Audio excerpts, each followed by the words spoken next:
نگاہوں کو جھکاتے ہوئے اس طرح حاضر ہو کہ جس طرح ایک بھاگا ہوا غلام اپنے آقا کی بارگاہ میں حاضر ہونے کے بعد جب اپنی ہوٹل میں پہنچے سامان رکھنے کے بعد اب خوشی خضو کے ساتھ وضو کر ہو سکے تو کچھ آرام کر لیں، ذہنی جسمانی تھکاوٹ کو دور کر اب مسجد الحرم شریف کی طرف آئیں، تلبیہ پڑھتے ہوئے لبیک پڑھتے ہوئے جب مسجد الحرم شریف میں داخل ہونے لگے تو اپنا چپل جو ہے کسی شوز بیگ میں رکھنے کے بعد مناسب جگہ رکھنے کے بعد نگاہوں کو جھکا کر داخل ہوں۔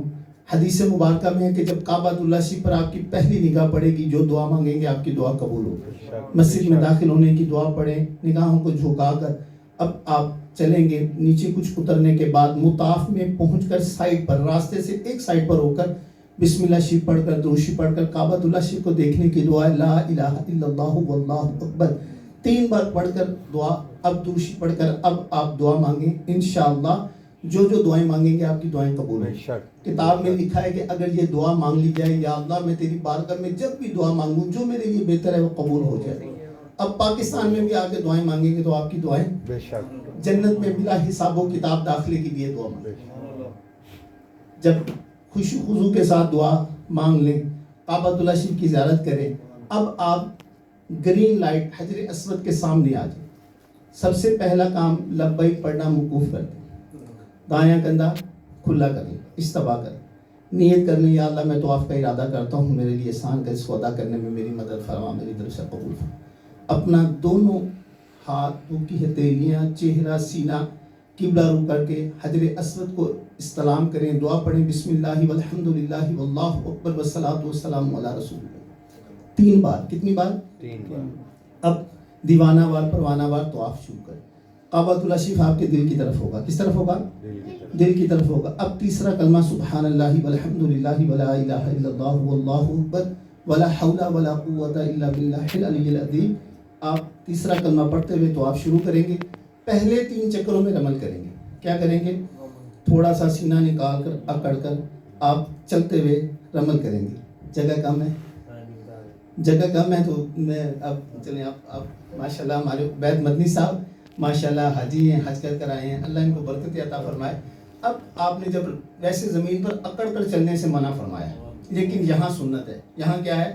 تھوڑا سا سینہ نکال کر اکڑ کر چھوٹے چھوٹے قدم تیز چلتے ہوئے رمل کرتے ہوئے آپ طواف کریں گے۔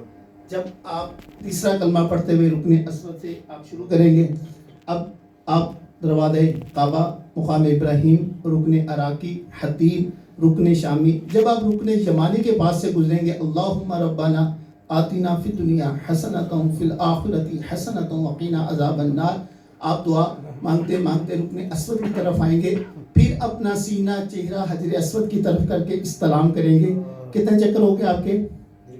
استلام کتنے لیے آپ نے؟ اب آپ دوسرے چکر میں بھی رمل کریں گے، رکن یمانی سے رکن اسود تک دعا مانگیں گے، پھر استلام کریں گے۔ چکر کتنے ہو گئے آپ کے؟ استلام کتنے ہو گئے آپ کے؟ 3۔ اب تیسرے چکر میں بھی رمل کریں گے۔ رمل کا مطلب ہے، آپ کو میں نے عرض کیا، رش جہاں ہوگا وہاں آپ نارمل چال میں چلیں گے، جہاں گنجائش ہوگی وہاں آپ رمل کریں گے، کسی کو دھکا نہیں دیں گے، دوڑیں گے نہیں، ٹھیک ہے؟ جب آپ کا تیسرا چکر مکمل ہوگا آپ چوتھی بار حجر اسود کا استلام کریں گے۔